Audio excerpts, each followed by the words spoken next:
Welcome to Sangeeta kitchen. Sangeeta কিচেনে আজকে আমি আরেকটা রেসিপি নিয়ে হাজির হয়েছি, সেটা হচ্ছে পাঁপড়। দেখুন, পাঁপড় আমরা বিভিন্ন জায়গা থেকে কিনে খাই, একটু যদি মানে ঘরে করে খেতে পারি সেই পাঁপড়টা খরচাও অনেক কম হবে এবং খেতেও অনেক ভালো লাগে। এই পাঁপড় তৈরির জন্য যেগুলো লাগবে সেগুলো আমি এখানে 500 গ্রাম ময়দা নিয়ে নিয়েছি, আর এখানে নিয়ে নিয়েছি খানিকটা ধনেপাতা কুচি, আর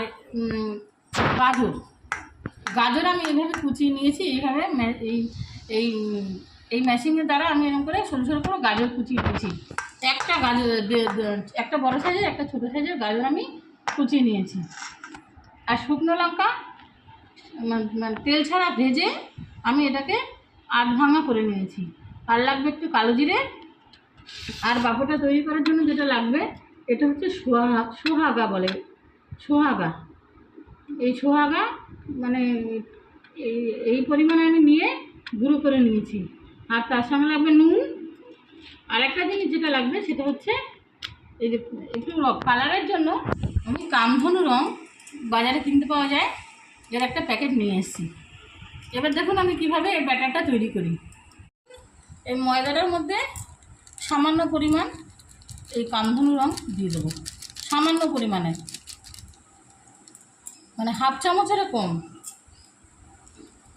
এর মধ্যে দিয়ে দেবো আমি কেটে রাখা ধনেপাতা, দিয়ে দেবো কেটে রাখা গাজর,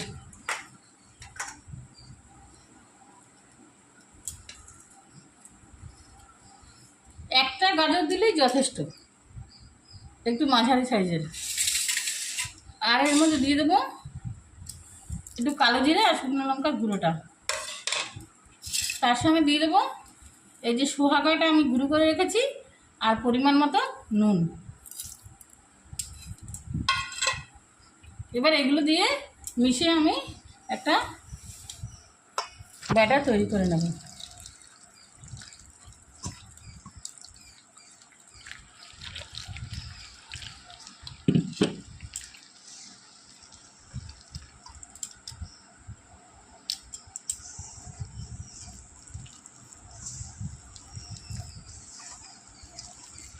একবারেই জলটা দেবো না, একটু একটু করে মেখে মেখে আমি জলটা দেবো। এইভাবে ভালো করে এটাকে মেখে নিতে হবে।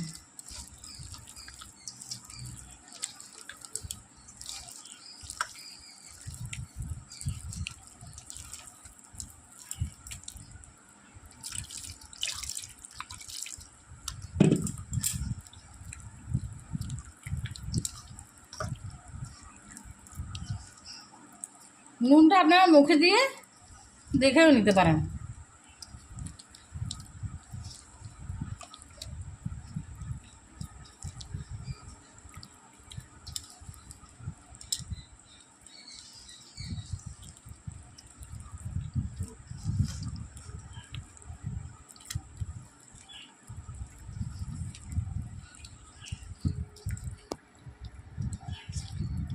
এই সোহাগাটা না দিলে কিন্তু পাঁপড়টা উঠবে না।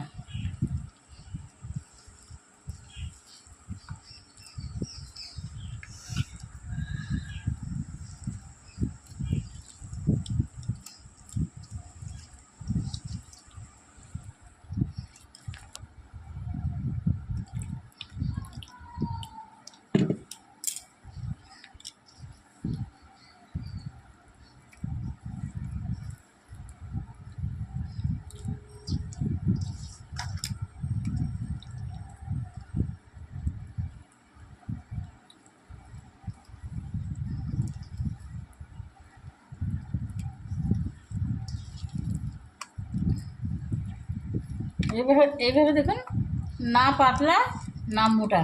নুনটা আপনারা একটু মুখে দিয়ে টেস্ট করে নেবেন, যদি একটু কম হয় তবে আর একটু দিয়ে দেবেন। পরিমাণ মতো নুনটা আর কি আপনাদের দিতে হবে। আমার নুনটা মনে হচ্ছে একটু কম হয়েছে, ওর জন্য আমি আরেকটু নুন দিয়ে নিচ্ছি।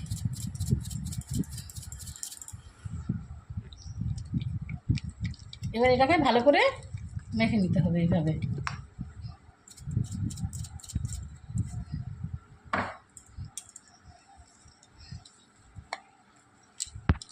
মেখে এরকমভাবে 10 মিনিট রেখে দিতে হবে। এইবার এবার যেটা করতে হবে সেটা দেখুন, আমরা বিরিয়ানি তৈরি করে যেরকম ঢাকায় বিরিয়ানি তৈরি করে ব্যাটারটা দেখতে ঠিক এরকম হবে। এবার আমরা বিরিয়ানি তৈরি করে যে ঢাকায় দেখুন, বিরিয়ানি হাঁড়ির উপরে যে ঢাকাগুলো থাকে, এই দেখুন এটা এরকম একটা ঢাকা, এর নিচে সমান হাঁড়ি বা ডেস্কি থাকলে এরকম একটা ঢাকা নিতে হবে। এবার এই ঢাকাটা কিন্তু জল লাগানো যাবে না, নতুন কিনে এটাই আমি অনেকবার করেছি আগে, তখন আপনাদের দেখানো হয়নি।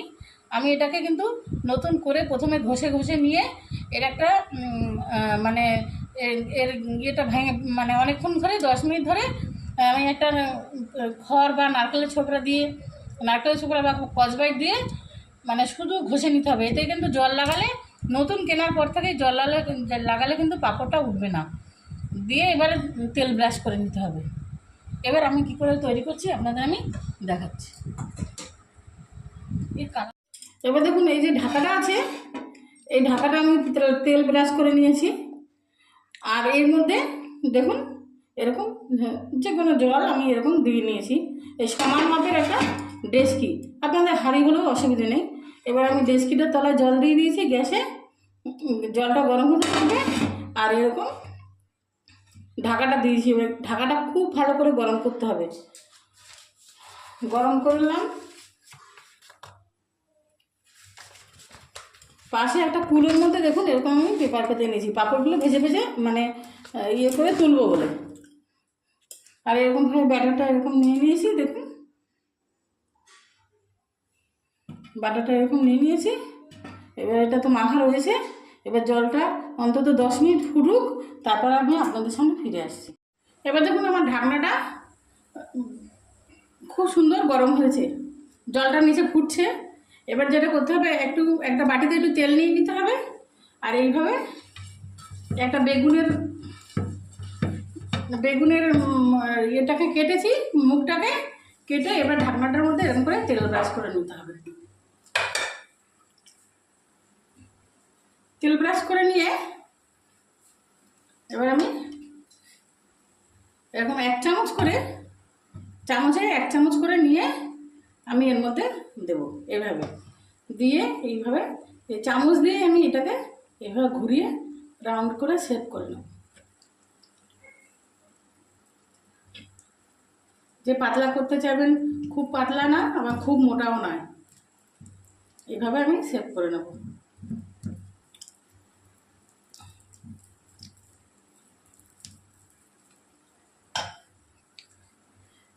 এটা 3-4 মিনিট পর্যন্ত এরকম আমি গ্যাসে বসিয়ে রেখে দেবো। ভেতরে কিন্তু এটা, এই যে তলায় যে জলটা ফুটছে সেই ভাপে কিন্তু পাঁপড়টা তৈরি হচ্ছে ঢাকার উপরে।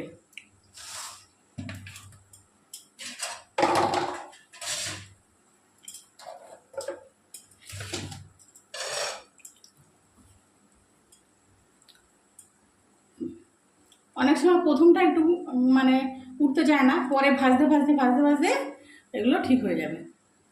দেখুন আস্তে আস্তে কিন্তু পাঁপড়টা আমার তৈরি হয়ে যাচ্ছে।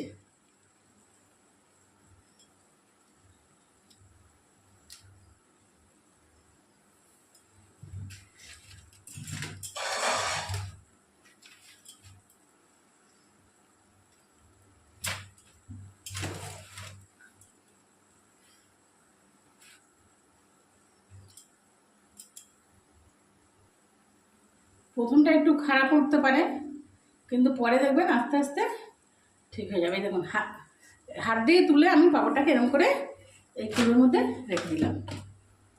দেখুন এইভাবে আমি একটা করে পাঁপড় এইভাবে ভেজে না, আবার 1 চামচ দেবো, দিয়ে এইভাবে রাউন্ড শেপ করবো। এই পাঁপড়গুলো এরকম করে ভেজে তুলতেই খুব মজা লাগবে।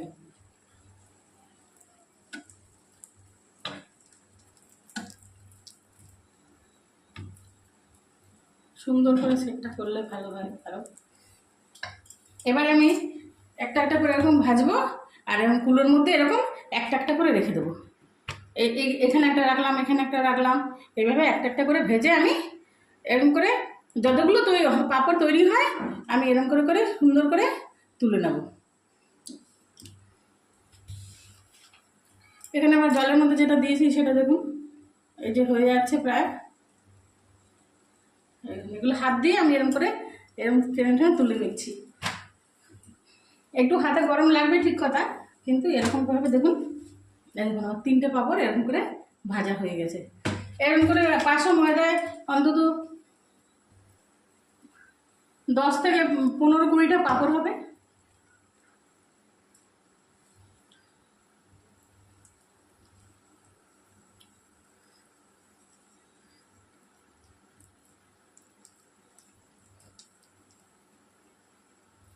এবার যখন দেখছি উঠছে না তখন আবার একটু তেল ব্রাশ করে নেব। এইটা ভাজা হয়ে গেলে আমি আবার একটা তেল ব্রাশ করে নেব।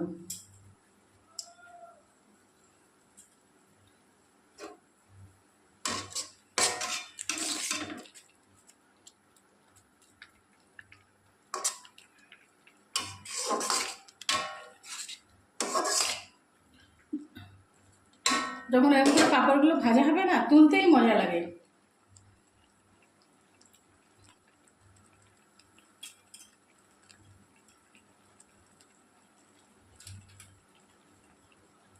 দেখুন এরকম করে উঠে উঠে চলে আসছে পাঁপড়গুলো। যদি একটু বেঁকে চলে যায় আবার কুলো দিয়ে এবার কুলো দিয়ে এরকম আবার সোজা করে নিতে হবে। হাতে একটু তাপ লাগবে ঠিক কথা, কিন্তু এভাবে সোজা করে নিতে হবে। এরকম আমি এইভাবে পাউডারগুলো ভেজে ভেজে তুলে নিচ্ছি। আর এটাকে এবার আমি এটাকে রোদে শুকোতে দেবো। পরিষ্কার জায়গায় ছাদ যাদের না থাকবে তাদের পরিষ্কার জায়গায় এইভাবে এগুলো শুকোতে দিতে হবে। এরকম করে আমার এই 500 ময়দায় 15-20টার মতন পাঁপড় তৈরি হবে। যেহেতু আমার এটা তৈরি হয়ে গেছে, এবার আমি এটাকে রোদে দিয়ে আসি। দেখুন প্রথম যখন আমি পাঁপড়টা তৈরি করছিলাম তখন হাত দিয়ে তুলতে একটু অসুবিধা হচ্ছিলো, প্রথম ওরকম হয়। এখন দেখুন যখন পাঁপড়টা আমি বসিয়েছি দেখুন কোনা নিজে থেকেই ছেড়ে এসছে। এরকম এবার এই সহজভাবে এইভাবে উঠে যাবে।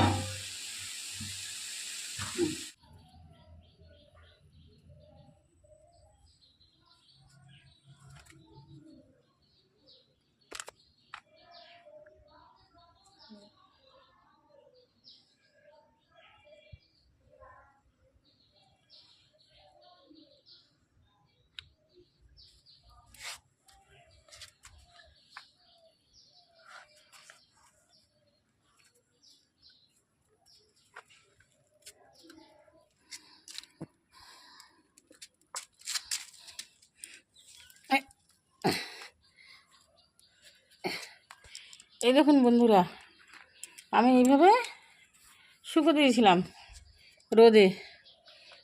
এক পিঠটা যখন শুকিয়ে গেছে তখন আর এক পিঠটা এরকমভাবে উল্টে উল্টে দিচ্ছি।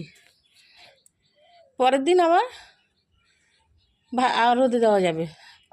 আর আমারটা মনে হচ্ছে যে আজকে শুকিয়ে যাবে। খুব ভালো রোদ হয়েছে আজকে। এভাবে উল্টে উল্টে দিচ্ছি।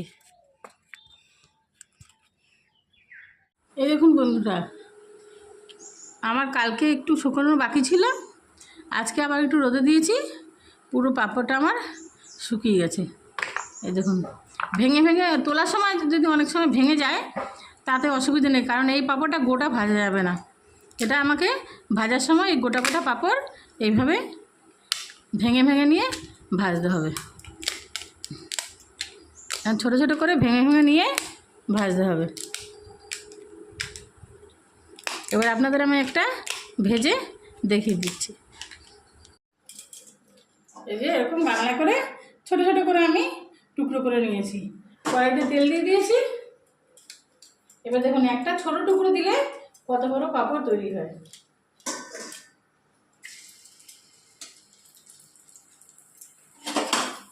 এটা কিন্তু ভাতের সঙ্গে খেতে ভালো লাগবে না, এই পাঁপড়টা খেতে হবে শুধু।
গোটা গোটা পাঁপড় দিলে কড়াই ভর্তি হয়ে যাবে, ওর জন্য এরকম টুকরো টুকরো করে আমি সব পাঁপড়গুলো ভেজে নেব।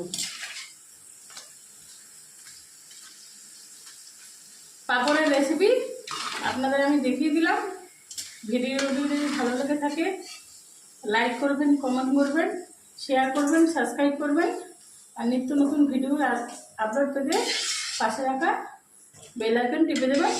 আর আপনাদের এরকম সাধারণ সাধারণ রেসিপি আমি পরপর দেখাতে থাকবো। ধন্যবাদ।